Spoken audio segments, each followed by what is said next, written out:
percepción que tienen los animales. Pero a veces la gente me ha dicho, deja de inventar palabras, ¿no?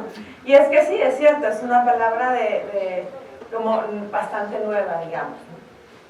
Entonces, lo que implica la sintiencia es el conjunto de varios niveles de percepción. ¿Cuántos niveles de percepción tenemos? Aquí los vemos.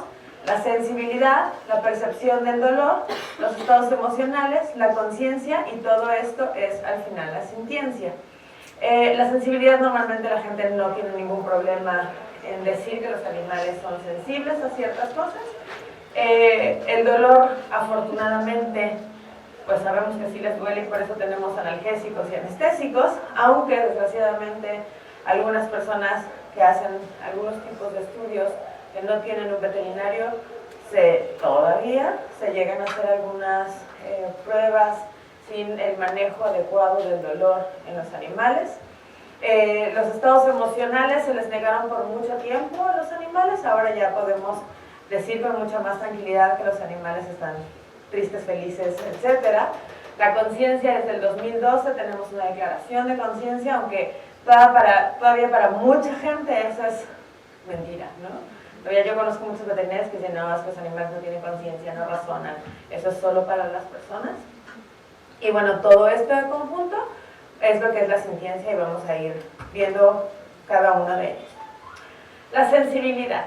La sensibilidad es básicamente la reacción ante un estímulo.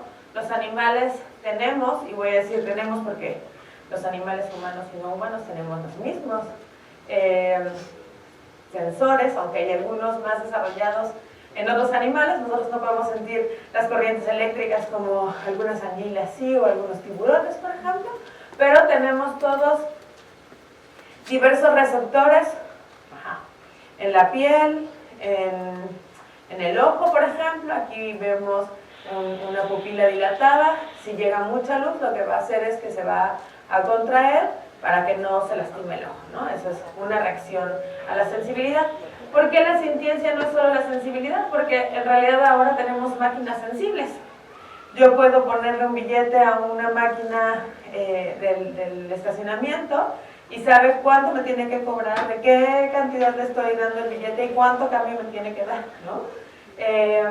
Puede identificar estos cambios. Entonces la sensibilidad es nuestro nivel más bajo de percepción. Luego vamos a hablar de dolor, y por supuesto que para nosotros, para los veterinarios es muy importante, porque si nosotros no manejamos bien el dolor, los animales van a sufrir, no solamente físico, sino también hay un sufrimiento mental que está asociado a dolor, por supuesto. Yo no sé acá ustedes, pero por ejemplo en México por muchos años nos han enseñado que después de una cirugía es mejor no ponerle analgésico a los animales, para que les duele. Y si les duele, no se mueven. Entonces, si no se mueven, no se quitan los puntos, y es menos problema para el veterinario. Ahora estamos tratando de cambiar todo eso y decir, pues es que a lo mejor no necesitas, tienes que dar analgésico, y a veces no solo un tipo de analgésico, tienes para ciertas cirugías que dar 2 analgésicos que completen la protección contra el dolor que tienen esos animales. Entonces todavía ahí seguimos luchando con algunos colegas de la vieja escuela. El dolor se siente porque tenemos receptores de dolor, se llaman nociceptores. Por ejemplo, este está en la piel. El nociceptor va a mandar una señal nerviosa a las astas dorsales de la médula espinal. De aquí va a salir señales dolorosas que van a subir por los nervios trigeminotalámicos y espinotalámicos al tálamo, que es quien va a dar la percepción consciente del dolor. El tálamo te dice, te pisaron el dedo del pie y te duele, ¿no? Y no te sobas otra parte del cuerpo. Usted lo sabe perfecto cuando uno lo inyecta en el músculo, que lo inyectaron ustedes y en el músculo y sabe dónde, ¿no? Y de ahí se manda información también a la corteza para poder identificar varias cosas que tienen que ver con el dolor.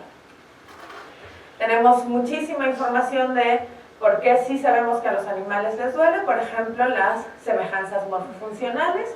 Tenemos los mismos nociceptores, la médula espinal, los nervios trigeminotalámicos y espinotalámicos, el tálamo, todo eso es exactamente igual en todos los animales. Por lo menos voy a hablar en todos los vertebrados. Entonces, no importa si es reptil, ave, mamífero, tenemos estas semejanzas morfofuncionales.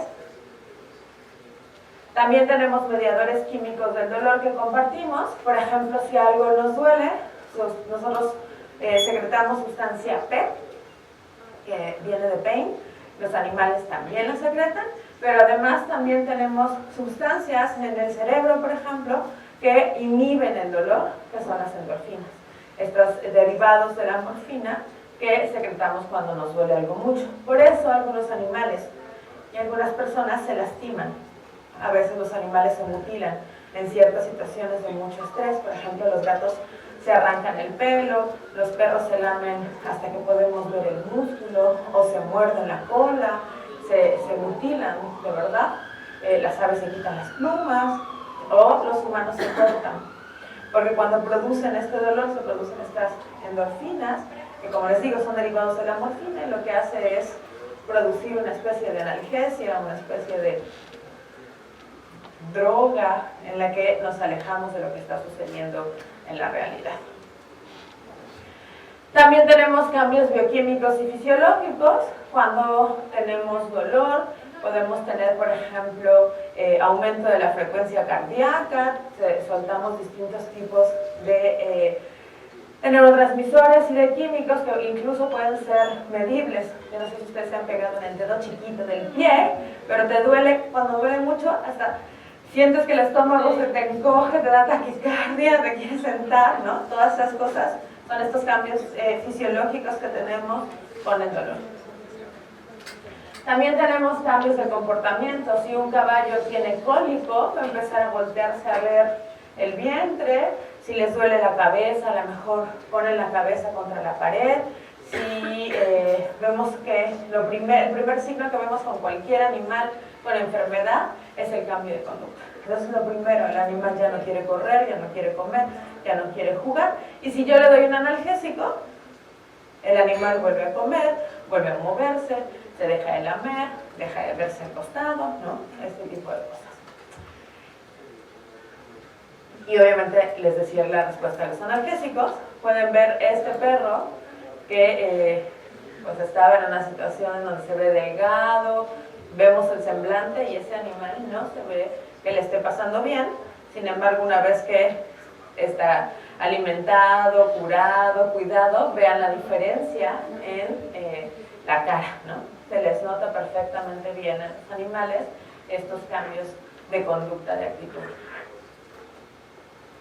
Entonces dijimos que tenemos la nocicepción, que sea por la sensación de dolor, pero también tenemos un sentimiento emocional ante el dolor.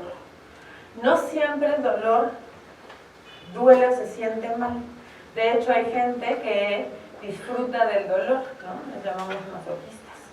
Y hay gente que disfruta infligiendo dolor, ¿no? Y cuando se juntan los dos, pues ya son felices todos, ¿no? Yo siempre cuento esta historia porque a mí me parece un ejemplo muy claro de esta reacción emocional ante el dolor. Yo tengo un hermano grande y fuerte, un hombre de ahora 30 y tantos años, y a los hombres grandes y fuertes les gusta jugar con los perros de manera brusca, por alguna razón, ¿no? Y tengo una perrita que ya falleció, que es un schnauzer gigante. Y el schnauzer gigante y él juegan a las luchitas, ¿no? Y entonces mi hermano le hace el anticristo y no sé qué cuántas llaves de lucha y el perro se le avienta y luego mi hermano acaba chillando porque el perro se emociona y lo muerde y bueno, un relajo. Uno de los juegos que tiene que yo odio, pero van a entender, ¿no? Es juega a los zapes con la perra. Entonces cuenta cuántos zapes aguanta, no le pega muy fuerte. 1, 2, 3, 4, el perro aguanta 11 y le hace ¡ah! Y se va. Y pasan 2 minutos y el perro regresa y le pone la cabeza. ¿Qué quiero decir? Sus nociceptores están siendo estimulados. Hay una reacción sensible a eso. Va a pasar igual por todos los mecanismos que ya había hablado, pero la parte de la relación cognitiva es distinta. Ella sabe que eso es un juego. Entonces hay una reacción emocional distinta al dolor. No quisiera decirles que ustedes hagan lo mismo, porque probablemente ella ahí haga una evaluación completamente diferente y la respuesta también sea distinta. Entonces, ¿qué es lo que sucede? Que los animales tienen todo un mecanismo que evalúa el daño, si hay o no hay, cuál es la situación para tomar una decisión de qué es lo que va a hacer, ¿no? Yo no sé si ustedes han practicado con sus animales a inyectarlos, pero pues mis perros, por ejemplo, se dejan inyectar y no tienen ningún problema. Les duele, obviamente, porque la aguja atraviesa el músculo, pero su conducta es distinta conmigo. ¿Y cuántos animales conocemos que desde antes de entrar al veterinario ya se están jalando, gruñendo? Hay que estar como 5 encima del perro para que se deje manipular. Que no deberíamos hacer eso, pero bueno, lo hacemos a veces. Entonces hay suficientes estudios, como vieron hace rato después de bibliografía, que hablan sobre el dolor de los animales, y ahora se están haciendo estudios no solamente en los animales vertebrados, sino también tenemos en invertebrados. Este es, por ejemplo, un estudio de dolor en cangrejos. Y se están haciendo ahora, por ejemplo, en arañas, y emociones también ya se están haciendo con invertebrados, con arañas, con cangrejos. Los pulpos, que no tienen cerebro, de todas maneras, tienen este tipo de reacciones. Siguiente nivel, estábamos hablando entonces de esta evaluación cognitiva y de la reacción emocional ante el dolor. ¿Eso qué significa entonces? Que los animales tienen emociones, no solamente para el dolor, sino para el resto de cosas que hacemos todos los días. Las emociones nos han permitido a los vertebrados poder sobrevivir. Porque si yo no tuviera miedo y soy una presa y veo un depredador, pues me lo voy enfrente, ¿no? Entonces hay ciertas conductas que ya se tienen codificadas de manera innata en los animales que permiten pues, poner conductas que te permitan sobrevivir. Aunque también tenemos aprendizaje. Yo también puedo aprender que el que potencialmente es mi depredador, por ejemplo un ratón con un gato, en un momento de socialización el gato y el ratón puedan llevarse bien y no tener ningún problema. El tallo tiene toda la parte visceral, ¿no? Uno no se tiene que estar acordando cuántas veces latió el corazón o si ya respiraste las veces que necesitas respirar. Eso se hace solito. El tallo, nosotros no nos metemos. En el tallo no nos metemos. El sistema límbico tiene que ver con los comportamientos, los sentimientos, las emociones, y la corteza con el análisis de riesgo, los movimientos voluntarios, las experiencias conscientes. Hay animales que tienen más desarrollada la corteza, como por ejemplo los humanos, y más desarrollada cierta parte de la corteza, y hay animales que tienen menos. Pero todos los vertebrados tienen un sistema límbico muy bien desarrollado, aunque esté acomodado de manera distinta. El sistema límbico tiene dos principales componentes con otros pequeños componentes, el telencéfalo y el diencéfalo. En el telencéfalo tenemos a la amígdala, el hipocampo, el cíngulo y la circunvolución del cíngulo, y en el diencéfalo el tálamo y el hipotálamo. Cada una de estas partes del cerebro, del sistema límbico, nos van a ayudar a codificar algo para las emociones. Entonces, por ejemplo, las amígdalas tienen que ver con el miedo, la agresión, la identificación de un peligro, los afectos y la memoria emocional.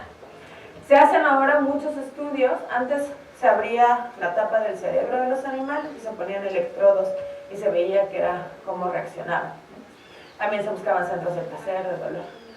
Ahora hacemos más estudios en los cuales los animales, sobre todo por ejemplo los perros, se entrenan a quedarse muy quietecitos en nuestras máquinas de resonancia magnética y se les ponen fotos. También esto se hace con personas y vemos qué partes del cerebro se le iluminan, ¿no? Si se despierta la parte del amor, del miedo, de la alegría, etcétera, etcétera. Una de las cosas que se ha visto con la amígdala es que la amígdala reacciona.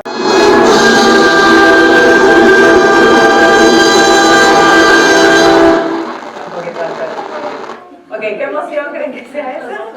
Sorpresa. La sorpresa limpia el sistema nervioso central para poner atención a lo que está sucediendo. Me puedes correr el hipervínculo porque no va a correr el video.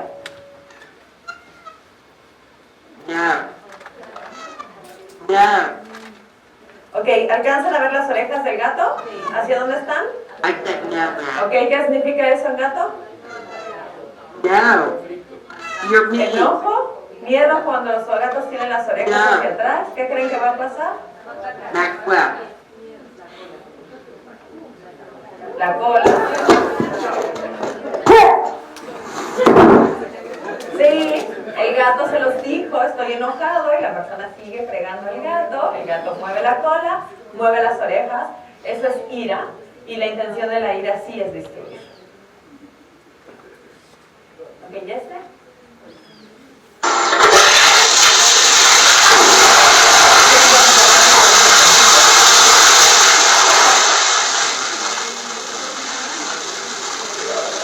¿Cómo ven a este perro?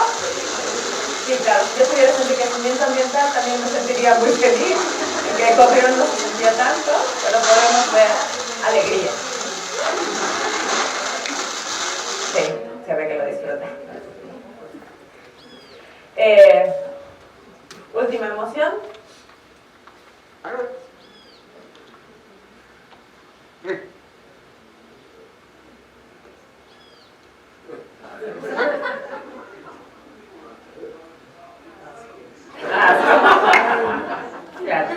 Es muy común además en los gatos, porque los gatos son neofóbicos, principalmente neofóbicos alimentarios, aunque en realidad neofóbicos en general, las cosas nuevas no nos encantan a los gatos.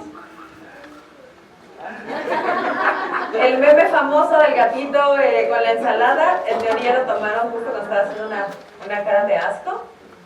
El asco sucede cuando hay algo que puede hacerte daño, pero no como con el miedo, que hay peligro y que tienes que huir, sino que a lo mejor es alguien o algo que potencialmente, como que pasa si no se te antoja, y eso es lo que sucede con el asco. Gracias. Entonces, esta es nuestra última emoción. ¿Qué es? ¿Qué creen que siente ese gato? Tristeza. Si vieron la película, y si no, perdón, voy a hacer un spoiler, véanla. Uno cree que todo tiene que ser felicidad, ¿no? Y entonces la tristeza empieza a tocar todos los recuerdos y todo el mundo se enoja, así de maldita tristeza, ¿no? Luego también hay una parte muy interesante donde cuando están enojados toman una decisión y luego ya no la pueden cambiar, entonces uno no debe tomar decisiones enojadas. Es una película muy buena. Al final uno cree que la alegría va a salvarlo todo, y si se acuerdan, ¿quién salva la película? La tristeza. La tristeza ayuda a reencontrarte con tus seres queridos, a reunirte con el grupo, y ayuda a quedarte tranquilo cuando tienes que quedarte tranquilo. Por ejemplo, cuando te sientes enfermo. Por eso los doctores mandan reposo, porque si no, no reposa, hay ciertas cosas de la cadena de inmunidad que no funcionan. Entonces, si te sientes triste, te quedas en tu casita, entonces vas mejorando. Entonces, la tristeza también es importante y también tiene un juego muy importante en la supervivencia. Entonces, 6 emociones básicas, pero los animales no nada más tienen eso. Hace rato ya decía bien el doctor, tenemos ansiedad y otras cosas mucho más complejas. ¿Por qué? Porque el cerebro de los animales tiene no solo esta parte del sistema límbico, sino todos los procesos que además se van haciendo más complejos. Y entonces tenemos estados mentales. Los estados mentales ya hablan no de una cosa que pasa en un segundo u otro, sino ya una emoción, un estado emocional que dura por mucho más tiempo. Por ejemplo, si yo me siento triste hoy porque me siento mal, pero mañana me siento bien, pues ya me levanto y salgo a trabajar. Pero si mañana no me quiero levantar y pasado no me quiero levantar y llevo así días y días sin quererme mover, entonces probablemente yo ya esté en un estado que se llame depresión. Entonces, tenemos distintos estados emocionales, positivos y negativos. Voy a hablar de los negativos. Tenemos frustración, ansiedad, depresión, aburrimiento, sufrimiento.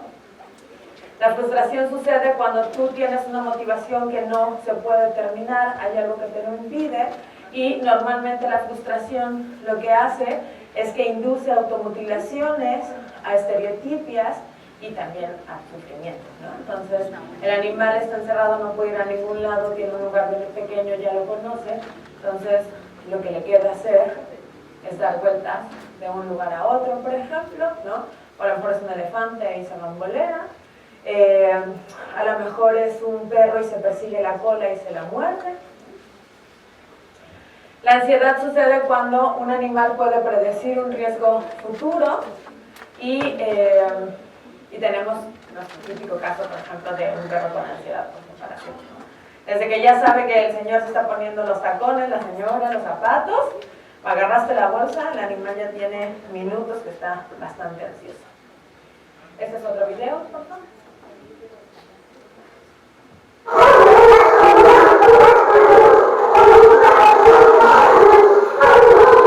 ¿Quieren que esta actividad también lo hace una vez y ya? También vean el ambiente en el que viven. Estos son perros de trabajo, son perros de la policía. No hay nada que hacer interesante en su vida. Cuando los sacan a trabajar, pues a lo mejor ahí trabajan, pero pasan horas estando ahí. Entonces, ¿qué es lo que le queda al perro? La verdad, 50.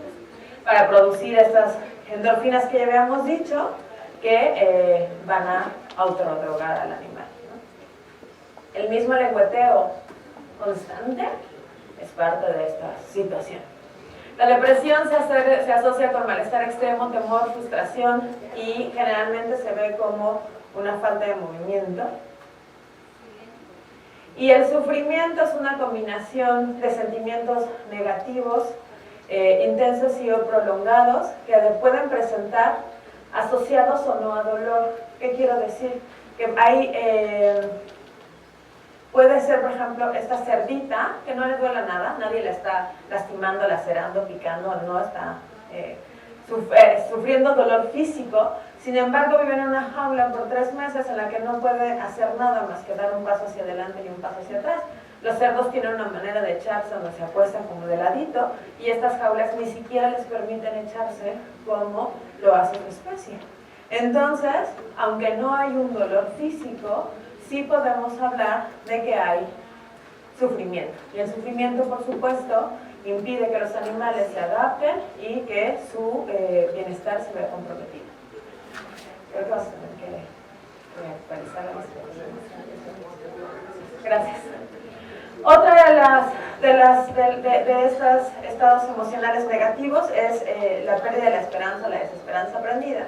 Se está estudiando mucho en humanos porque dice uno que la esperanza muere al último. Y si ustedes han visto estas películas terribles de la niña que llaman Rayas y La vida es bella, la gente en situaciones impresionantemente negativas intenta salir, ¿no?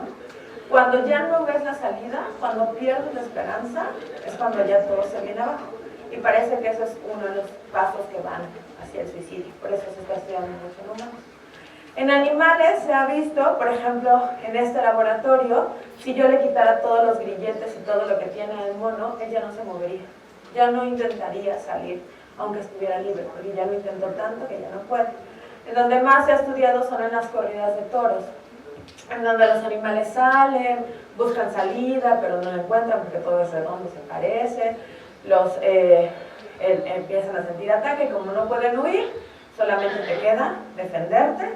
El animal durante la defensa va sufriendo laceraciones, los músculos se los van cortando, se quedan las banderillas, las espadas que tienen doble filo, van cortando los músculos, ellos van, a veces empiezan a broncoaspirar sangre dependiendo si hay perforación del pulmón, no pueden levantar la cabeza, van sufriendo tantas cosas que llega un momento en que el animal ya no puede.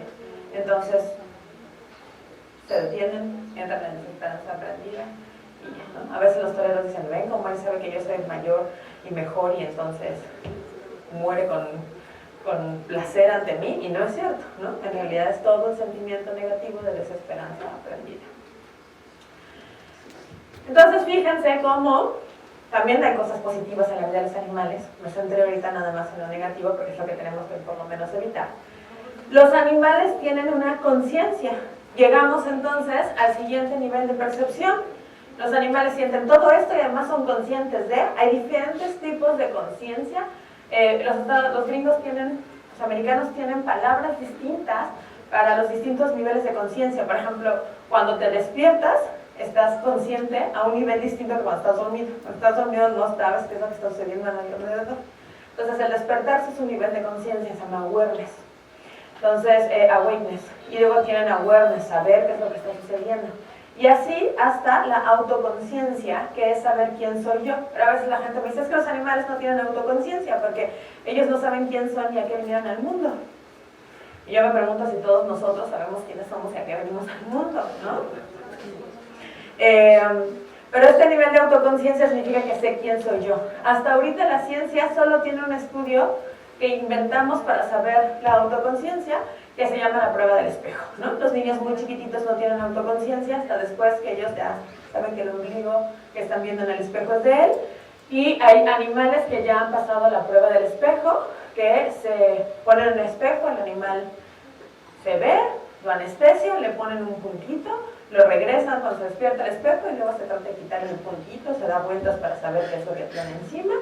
Los primates superiores, los elefantes, los delfines y los cerdos son especies que han pasado la prueba de la autoconciencia. Pero aunque yo no sepa si tienen la autoconciencia, sé que sí tienen conciencia, por eso se hizo esta declaración de Cambridge, que dice que todos los animales vertebrados tienen las estructuras neuroanatómicas para poder tener conciencia. La firmaron los mejores neurobiólogos del mundo y personas conocidas muy importantes científicos como Stephen Hawking.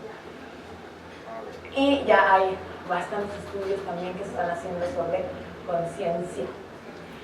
Y luego llegamos a otro término más complejo que son sentimientos, ¿no? Y eso ahí todavía sufrimos mucho los etólogos porque te dicen, ¿los perros sienten celos?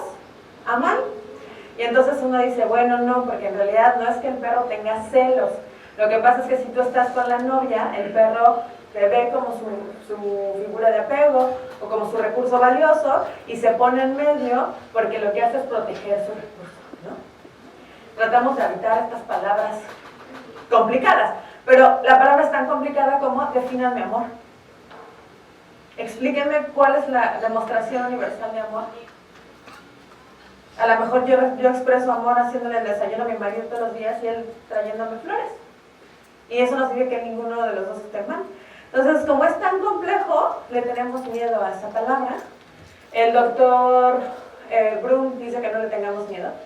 En el 2007, entonces se declara que los animales son seres sintientes y la sintiencia es esta acumulación que dije de niveles de percepción.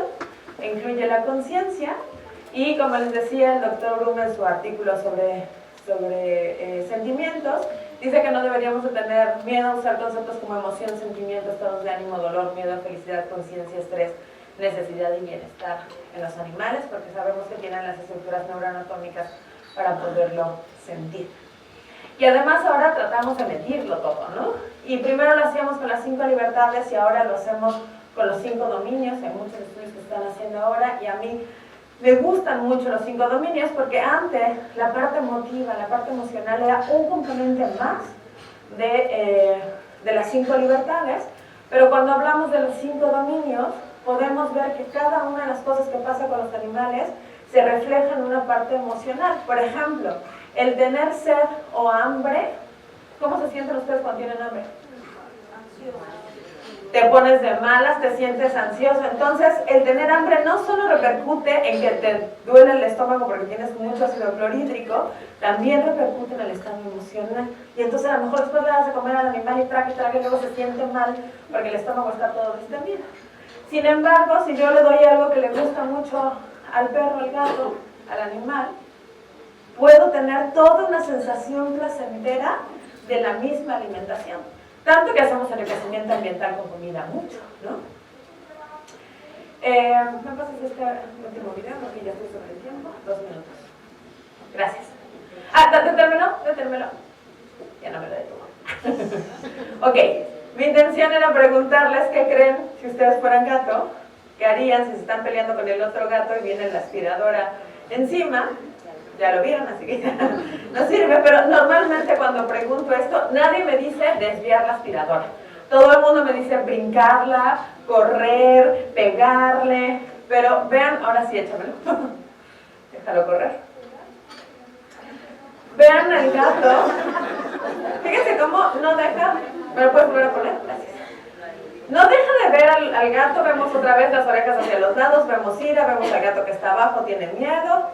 Vemos la aspiradora y vean cómo el gato sabe perfectamente bien cómo funciona la máquina, tiene una supervisión lateral que le permite detenerla en el momento exacto, darle la media vuelta que necesita, suficiente para que lo deje de molestar sin dejar de pelear, ¿no? Vean el nivel de proceso cognitivo que tienen los animales. Ahora sí, gracias. Me voy a echar las siguientes fotos muy rápido. Pero, ¿qué tiene todo esto de significado para nosotros? Pues ya dijimos, tenemos que saber cómo percibe el mundo los animales, porque si yo tengo un animal que es hiperacústico o en algún momento en la anestesia, en algún punto tiene la pupila muy dilatada, necesito tener cuidado con esa sensibilidad para que el animal esté bien. Necesito conocer de estados emocionales para tratar de darle la mayor cantidad de cosas positivas. Necesito saber que el animal va a tener procesos cognitivos para poder encaminarnos hacia lo positivo, pero otra de las cosas que también es importante que nosotros podamos identificar es cuando los animales están sufriendo del maltrato, sufriendo del dolor. Yo sé que Colombia está muy adelantado con estas cosas, tienen una medicina forense que se está desarrollando muchísimo, en donde nosotros podemos saber que el simple hecho de no cortarle el pelo a un animal puede llevarle a la muerte, porque ese animal ya no va a poder comer, por ejemplo. Que no se atiendan las enfermedades, que se les dejen los collares, pues lleva un sufrimiento que nosotros ahora tenemos que poder ser capaces de escribir para que un juez que no tiene ni idea qué es lo que está sucediendo pueda tomar cartas en el asunto y que este tipo de cosas pues no suceda, ¿no? Con las peleas de perros, nosotros, por ejemplo, estas fotografías de la organización para la que trabajo en Estados Unidos, ponen luminol para identificar en dónde hay lugares en donde ha habido sangre. Todo lo que ven azul es sangre. Eso es un ring de peleas. Para poder identificar cómo es que esto parece una cosa inocente, pero en realidad sabemos todo el sufrimiento que hay detrás de los animales en esas situaciones. Entonces, como conclusión, pues nosotros tenemos, ya les digo, como veterinarios, como personas que nos gustan los animales, tratar de disminuir el sufrimiento, el dolor de los animales, pero no solo eso, disminuirlo está bien, tenemos que hacer más, tenemos que procurar que los animales tengan experiencias positivas en su vida, que tengan una vida que valga la pena vivir y más, ¿no? Ese es nuestro trabajo. Muchas gracias.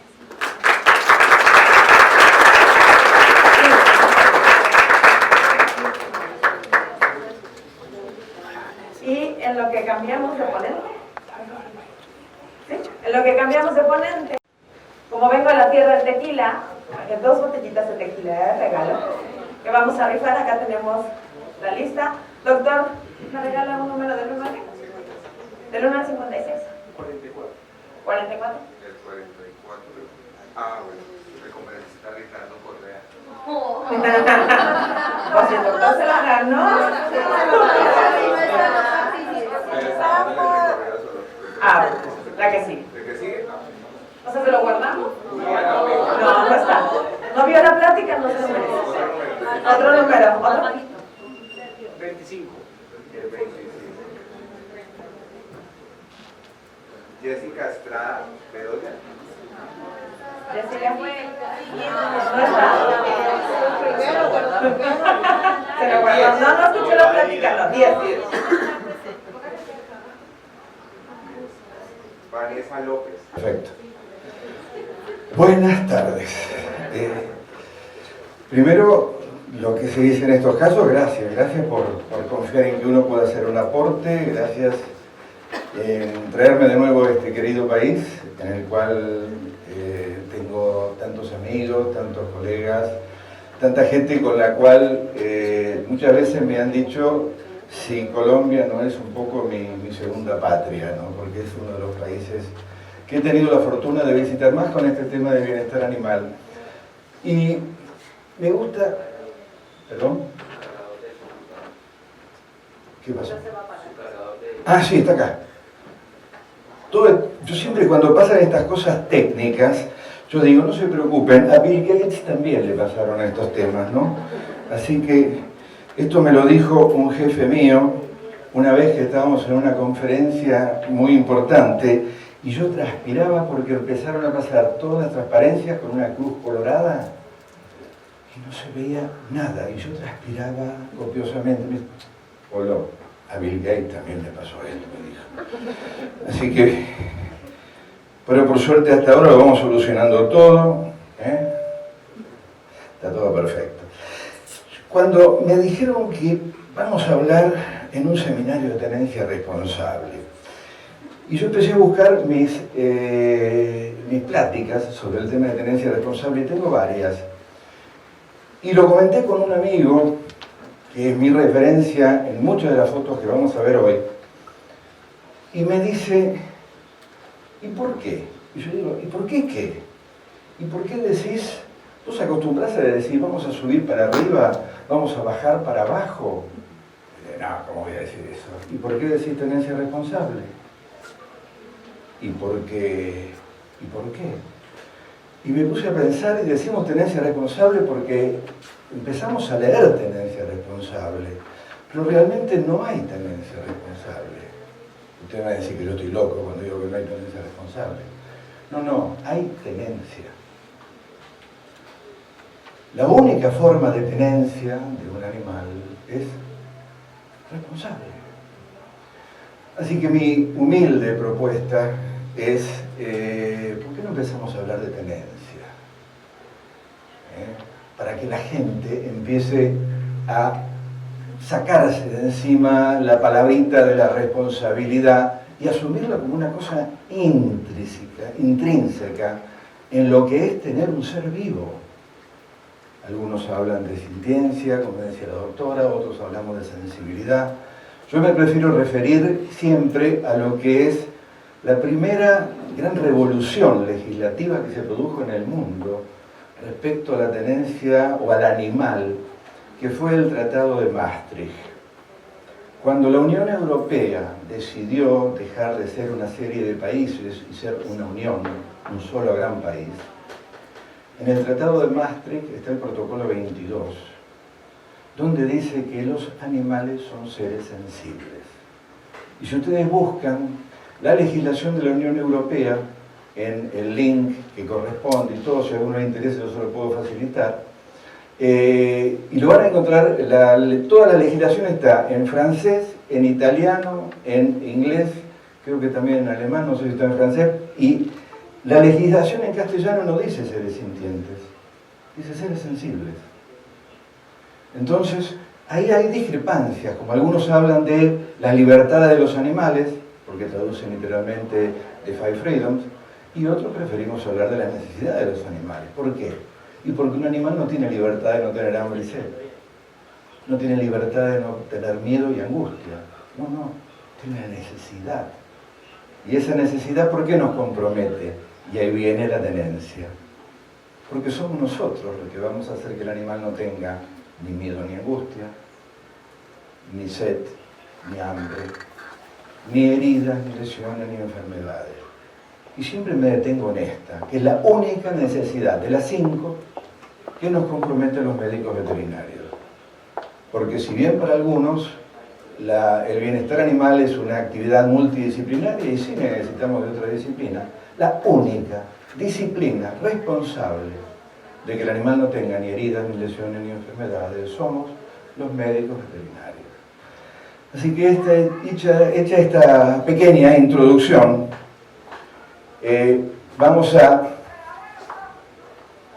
ver si estoy trabajando bien con esto. El de la derecha, no, el de la izquierda, tampoco. Ahí está. Aquí estoy. Nos podemos comunicar y a veces, yo siempre digo que esto me resulta más barato que andar repartiendo tarjetas, que también las puedo repartir, pero nos podemos conectar por WhatsApp, las preguntas me las pueden hacer, a veces las respondo, a veces demoro, pero los mails en el 99% de los casos los respondo, así que si hay dudas respecto a lo que vamos a hablar, y ojalá que haya dudas, porque yo quiero que ustedes duden, porque a mí me gusta dudar cuando escucho gente que me dice cosas que me hacen pensar si yo estoy diciendo algo o estoy equivocado. Entonces, para empezar con el tema de las dudas,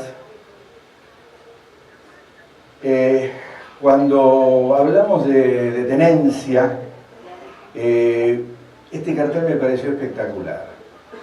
Y cuando yo digo que, ¿cómo te va a parecer espectacular? Pero ¿cómo no le vas a dar de comer a los perritos callejeros? No le des de comer, ni le des de beber. Adoptalos, llévatelo a tu casa. Un animal callejero es un animal que se muere a corto plazo, nos guste o no nos guste. La vida de un animal en una familia puede llegar a tener 10, 12, 15 años.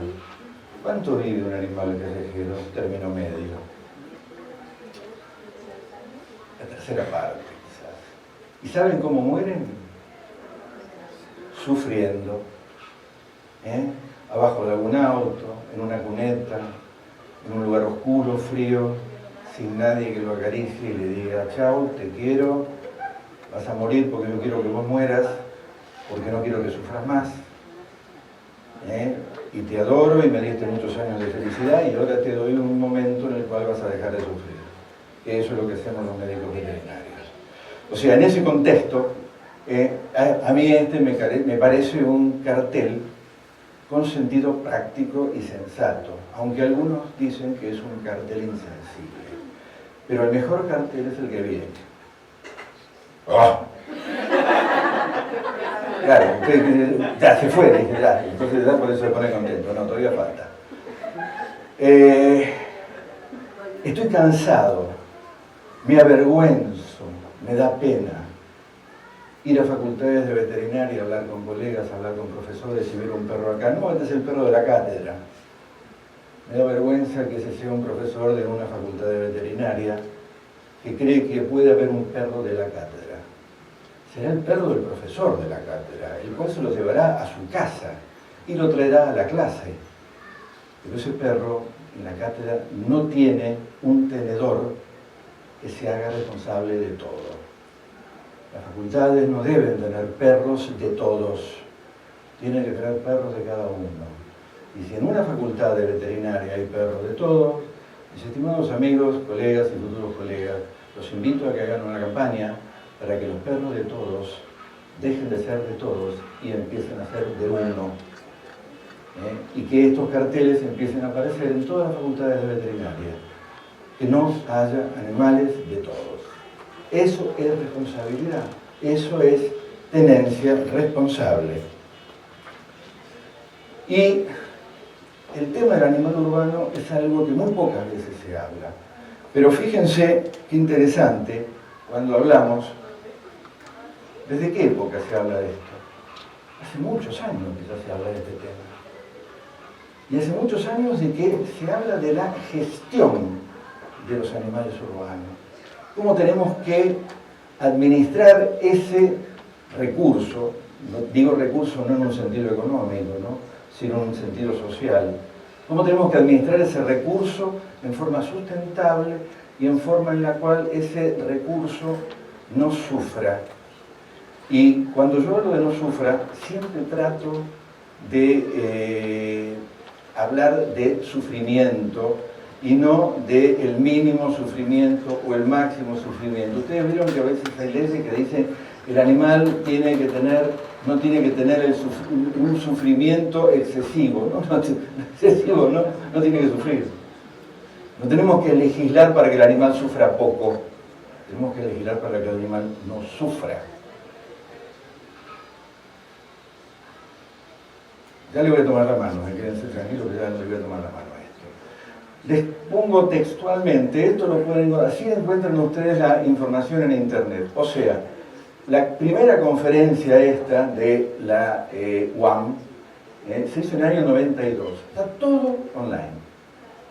Yo les voy a poner ahora mucha información que ustedes van a tener así, en el cual le mandan y si quieren ahí lo compran todo esto por mail, la piden ahí, sale 40 a 50 dólares, lo proceden, y si no, bajan todo, se toman el trabajo, lo bajan todo online y lo imprimen y lo tienen en su casa gratis. Se tiene en ese sitio de internet, todo esto se puede conseguir online y esto es excelente para hablar de la gestión del animal urbano. Australia es un país maravilloso en el desarrollo de estos temas. Ustedes tienen que ver los trabajos que hablan de las poblaciones aborígenes. Y con el tiempo, cada vez que yo escuchaba hablar de temas de aborígenes, me venía a la cabeza una palabra, que la primera vez que la escuché en los labios de Héctor, de Néstor, y Néstor le hablaba de la etnoveterinaria, ¿no? Esa etnoveterinaria, esa forma de la cual las poblaciones nativas trabajan con el animal. Los trabajos que hablan de etnoveterinaria en Australia son espectaculares en estos proceedings de la UAM. Y este es otro instituto que también se los recomiendo calurosamente. Tienen toda esta parte, lo más importante de esta página, ¿saben dónde está? En la extrema derecha, acá. Todos los documentos que pueden bajar. Es excelente. Y es un instituto el Instituto de Manejo de Animales de Australia. Muy, muy bueno. Como todas las cosas, yo que les digo, bueno, pero vos traes todas las cosas de Europa, de Estados Unidos, Australia, sí, para que las adaptemos y las mejoremos, no para que las copiemos y las peguemos, porque si no, no sirve de nada. Esto es para la ideología australiana, la ideología inglesa, pero veamos qué de bueno podemos sacar de esto para nuestros propios países. Y en lo que podemos sacar de bueno, este es el mejor instituto que hay, yo diría, en la Unión Europea, por más que es el mejor instituto francés, que estudia a los animales en las villas, AFIRAC. Tengo muchísimas fotos de todas las cosas que hacen, pero solamente les pongo el título para que ustedes se tomen el trabajo de buscarlo por internet. Van a encontrar información valiosísima. Y los profesores de las cátedras, o los profesionales que trabajan en este tema, pueden pedirlo a AFIRAC, y AFIRAC con mucha amabilidad les manda unos libros espectaculares. Todo material, por supuesto, en francés. Muy, muy bueno. Y ya entramos en nuestro tema de una sola salud.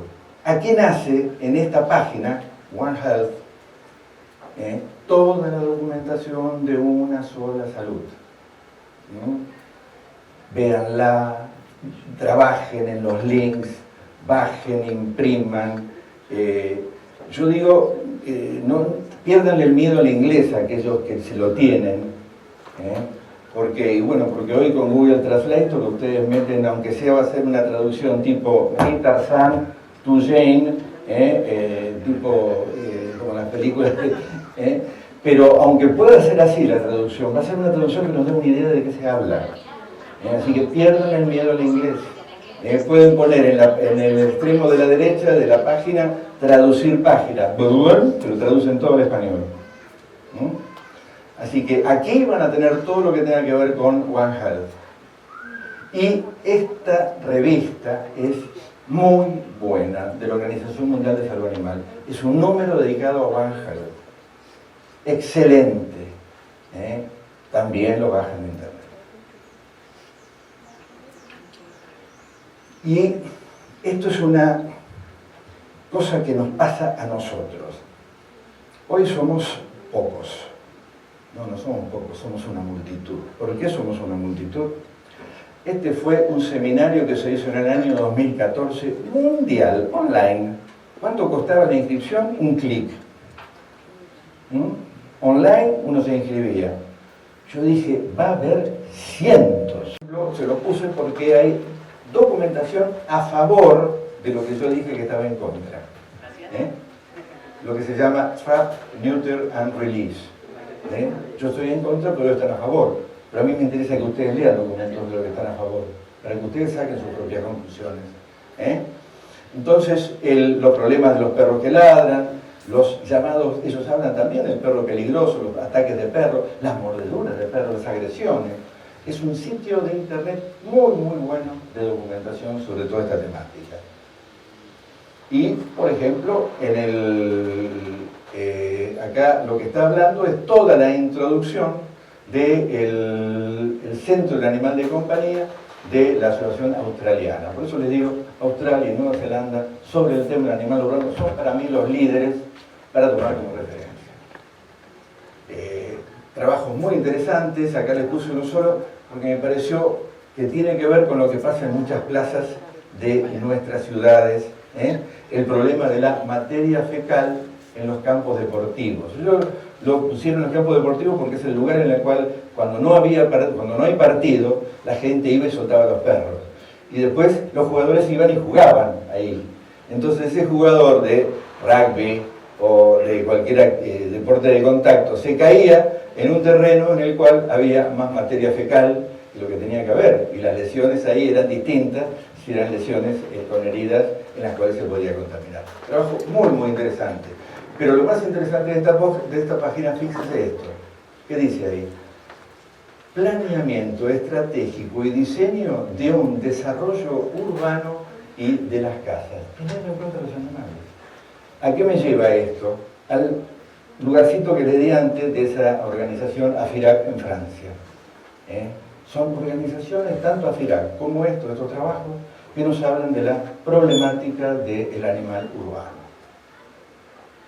Y yo creo que todo el mundo se acuerda de esa frase que yo hasta ahora no la he encontrado dónde estaba, de Gandhi, de cómo se tratan a los perros, es como yo creo. Yo hasta ahora no encontré dónde lo dijo Gandhi, pero sí encontré esto que lo dijo Gandhi. Léanlo, por favor.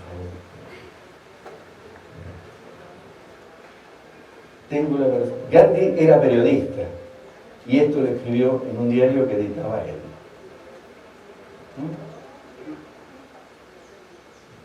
A mí me encantó esto. Esta frase está espectacular.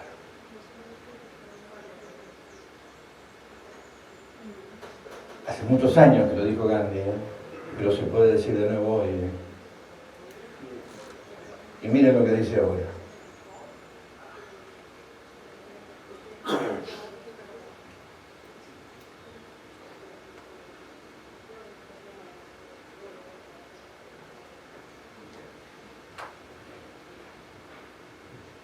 ¿Llegaron a la parte que me interesa? ¿Llegaron a esto?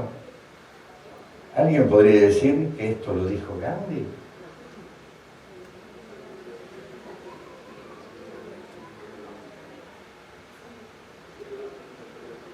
¿Alguien podría decir que esto lo dijo Gandhi? Lo dijo. Pero no todos decimos que la manera en que se trata a los perros, todo, pero esto no lo decimos. Esto es Juan Jared.